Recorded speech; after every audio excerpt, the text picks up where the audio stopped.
Welcome to Rugged Man TV.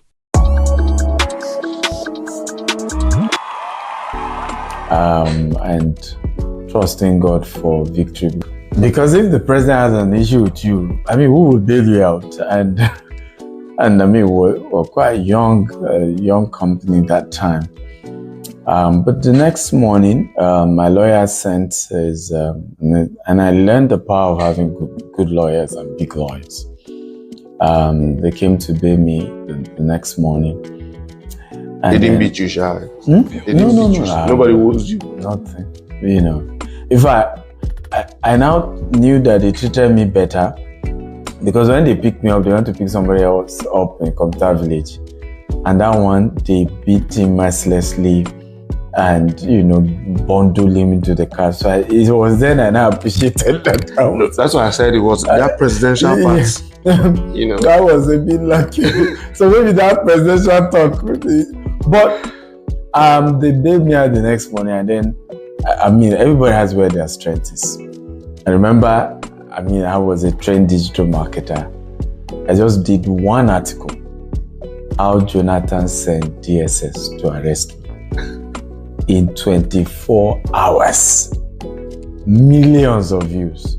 Some people say I accuse me as one of those who made Jonathan to lose. Newspaper, TV stations wanted to grab me, interview, they wanted to hear my side of the story. Of course, when I realized it was for their own agenda, I think I only took one station and I left the rest. But it went viral. And before you know it, the same guy who were talking woes me. Now, I got a call from the director himself. So when I got back to the DSS office, the same guys who were talking woes said, Egbon, into the company down. So only to enter the director's office, you politician, they were calling us from Aso Rock. I said, sir, who sent order from presidency? I said, that's what your people said. They said, no, we don't tell them what is. They said, we're just doing normal investigation, database investigation. And some people use phone numbers to do kidnapping. We just wanted to, I said, he said, did we even arrest you? Did we arrest you? I said, I don't understand, sir, but I slept. He said, did you sleep in a cell? It was for your own security. It was late in the night. We allow you to sleep in our reception, because we couldn't release you like that. It's security risk. It was late. So apparently they called them from the president that they were affecting their chances of even winning the election. That spoiled their reputation and all of that. And it was a funny experience, but it taught me how Nigeria works. No people. Taught me how Nigeria works. I know you said you've written books. Yeah. So could you just tell us, a few of the ones you've written and why books, actually? Well, so while I was growing up, book changed my life. I read a book called Rich Dad Poor Dad by Robert Kiyosaki. And I didn't find the African equivalent, that connected with our own African stories. And I knew how important that was. And I knew how that book changed my life because it got me to understand how wealth works, how money works. And today it's still the foundation for building wealth for me. And so I knew if a book changed my life and helped me to understand, because still tomorrow, a lot of people don't know the difference between self-employment and actually owning a business. A lot of people don't know that being a pastor is self-employment. Being a speaker, I speak, is self-employment. Writer, self-employment. Actor, self-employment. Being an artist, being a musician, a sports guy. Okay. Which is why you then have situations where it was earning X, like a Bowie story, and then he's homeless. So what really makes you wealthy is two: investment and building a corporation that can run with or without you. Right? So meanwhile, you see people going after, I want to own my business. In fact, even those who own their business, what really gives them financial freedom is when the business can run without them. and they can be getting the dividends, the return on investment, and their equity and things like that, which is where Bill Gates is. He's no longer involved in Microsoft, and he still gets billions and billions of dollars to do other things he likes from Microsoft that he started. How many books have you written, Tom? Over 40. This is Billionaire Habits for Entrepreneurs, Billionaire Codes, and then Billionaire Habits. Why I talk, so my last set of 5 series were around billionaires, and it's because we need African billionaires to change Africa. I have seen self-employed people who don't have any staff aside their assistants, their drivers, but I'm yet to see a billionaire that does not have employees. An average employee of at least 300 and above. Right? So, and that's what really changed a nation like Nigeria, because the number of these employees, they can now feed their families, they can employ people, they can pay children's school fees, they can pay their house rent, indirectly also affecting the income of their landlord. You see how, so you change a nation, you end unemployment. America got better because of companies like Ford, like Rockefeller, George Rockefeller, Standard Oil that became ExxonMobil, Shell, Chevron, and all of that. We have Dale Carnegie, we have JP Morgan. Now, what those people's company did, right, was to create what we call the American middle class. Because it then created people who were having jobs and were earning well. And their disposable income was what actually America was built upon. Because it was those people's taxes that helped to create roads and government had to run on. And that's why tomorrow, when you want to win an election in America, it's about middle class, because and Nigeria, for example, does not even have a middle class right now. Right? There's this either the extremely rich, and those extremely rich were not facing the reality that they were not rich by legitimate income. They are not entrepreneurs. They are stacking dollars somewhere in their house. You see what we're talking about? They stole the thing. They don't even know how to run a business one day. They can't build an hotel. They can't build a business. They can't do real estate. They can't do nothing. And that's what's killing Nigeria. Because when people just begin to stack money and they are not doing anything, they're not investing it. They're not investing it. There's a lot of corruption in America. America is a corrupt country as well.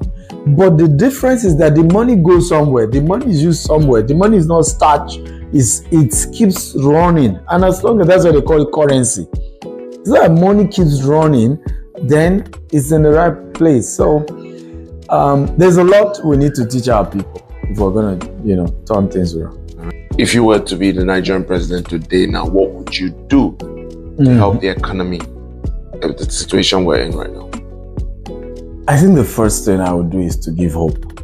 I've always said this, that I supported Peter Obi, but if Peter Obi had become president, we would still be in this problem. But the difference is that Peter Obi will have communicated better. He will have explained to young people why we're in this mess, what he's doing, because he will be bold enough to say, this is the mess I made. There's no more money. The country is bankrupt. And to come out, this is what we need to do. And people will believe him because he's not a member of the establishment. Right? So I think what the president needs to do, and that's what I would do if I'm president, is to say, yes, I've been a member of the establishment, but I didn't have any cabinet position. I didn't know things were this bad. And I promise you this, decision and your best interest, we needed to remove subsidy. We needed to do this, we needed to do that. That's number one. So I'll communicate more. I'll probably be on TV almost every day for the next 30 days because people need hope. Hope is important. Number two will then be to really look at tangible ways to palliative, real tangible. I'm not talking about things that don't even make sense. And I'll tell you one of the palliatives. Increase the minimum wage. Encourage private sectors to also see if they can, you can give tax incentive for increase in salary, right? To say, okay, any private sector that is increasing staff salary by maybe 50% will get X number of, reduction in their taxes. just to kickstart. Because again, you see me talking about middle class, right? You don't want to get more people into poverty and poverty and poverty. And for transportation, more emphasis on rail, more emphasis on metro lines across the country, more emphasis on CNG, converting buses to use gas instead of normal petrol, converting natural. I mean, you can roll out, CBN can roll out, working with the commercial banks, a promo where we will sponsor you converting your car from petrol to gas. Yes. You know, whatever that cost is, and maybe somehow we get it back, because that then reduce what people are having to spend, and then it reduces also the pressure of the government to keep subsidizing fuel and all of those things. Do you think that will be possible, especially since we know how many people get rich off fuel? Definitely will be possible. Would they allow it? You know, one of the funny things I realized, we exaggerate people profiting from something. We exaggerate it, right? In recent times, I got closer to 2 oil billionaires, and I'm saying billionaires in dollars. And when you hear their story, and when they break down how they themselves try to do their business with integrity, of course, there are some who, play games. You will see that the people doing corruption are less than those who are actually upright, even in the private sector. Are you for real? I'm telling you, it's just sometimes, because if you are not at that level to have one-on-one sit down, right, you won't get it. I know something, I will not mention the name or give you a hint. Somebody in this government, very critical, was given $2 million cash in this new government and rejected it. But if I mention that person's name, you will deny that this one, you will collect the money, you will even finish it. And again, I'm not even a supporter of the government. So for me to be telling you something that So, but what we Nigerians know is that as long as I'm suffering, you can't tell me the guys causing it are good. Yeah. Right? And what am I trying to say? If there is a political will, Nigeria will change. The problem is that we've created a system. So I'll give you what one of them told me. He said when they were bringing petrol in, if you say, okay, you bought this petrol from, I'm just giving an example, let's say Brazil, right? The people in NNPC who confirm the quality will say, you know what? We need to go to Brazil and confirm the quality of the crude oil you brought. And now you know that, first of all, for him to go to Brazil and come back will take him another 1 month. Meanwhile, every day your vessel is sitting down there and is not loaded. Okay. We're talking of hundreds of thousands of dollars. Some is $100,000 every day. So, my brother, will you not say, okay, let's leave Brazil? Okay, right? So they made the system, because the people in civil service and politics are not entrepreneurs. So they frustrated the system that you must give bribe, Charlie. Oh, Bieda. Well, so if the president is serious, right, and he takes the tough decisions, things will change.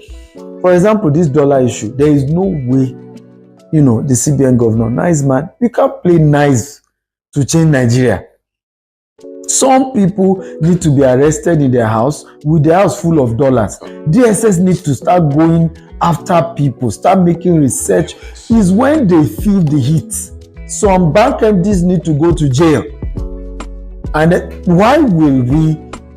I've never heard of it in the world. Take the responsibility of banks and give it to Bureau de Change. Who does that? Why can't I go to any bank with my naira and get dollar in my account? Straight. Take dollar to the bank and change it to naira in my account. Why can't we do that? Dear CBN governor, why are you not doing that? So these are the issues. Like a friend of mine will say, since that is happening because some people are actually benefiting from Absolutely. So no, that's no. why. Absolutely. And nobody's denying that. But what I'm saying is that these people are not as powerful. I don't know whether As you the get it. CBN government. Yes, they're not. So now this brings me to when I'll say I blame the government for a lot of things. They will say, are the government not Nigerians? Yeah. And I tell them, yes, they are Nigerians, but the civilians are not the ones who are making the policies. They're not the ones in charge. So it's the Nigerians that are in charge that can make decisions that will affect everybody. They're the ones I'm blaming. I'm not saying they're not Nigerians, But anyways, Dr. Stephen, thank you very much. I don't want to take too much of your time. Thank you for having me. I hope even if it's by association, I become a billionaire too, because Why not? Yes, we're working towards. Why not? I think the knowledge is very key. I keep saying this a lot, particularly to people like you in the entertainment industry. The day you understand that entertainment as a business is self-employment, is the day deliverance comes. Right? Because now, instead of just being a successful artist that I cannot survive on forever, now I want to own a record label. Now I want to own a distribution company. Now I want to own, look at a clothing line. Yeah, movies. Look at Rihanna, right? With all the popularity, was not a billionaire. Floated Fendi. What became worth $2 billion or more, right? Same thing with Jay-Z. Same thing with Kanye West, right? It was Yeezy sneakers that got him the valuation of $3 billion. It wasn't his music. So it's when we begin to, because the knowledge is important, because sometimes the problem is we think is, okay, let me start a new company, let me do a new album, let me do a new disc. That's good, because that gives you fame.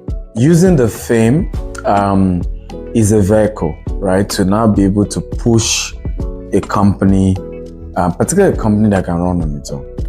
And once you're able to structure it and it can run on its own, then you are rich for life. And that's really how, but the knowledge is the primary. I am Dr. Stephen Akintayo. Keep watching Rugged Man TV. Thank you. Thank you. Thank you for coming. We'll see you. I appreciate it. Yeah, no problems. I'm getting mine on. This is direct. I don't know, your own might be stamped. Mine is signed by the author himself.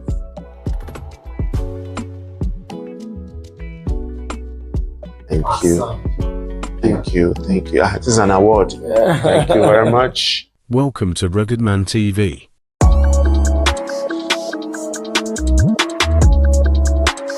Rugged Man TV on YouTube and Facebook.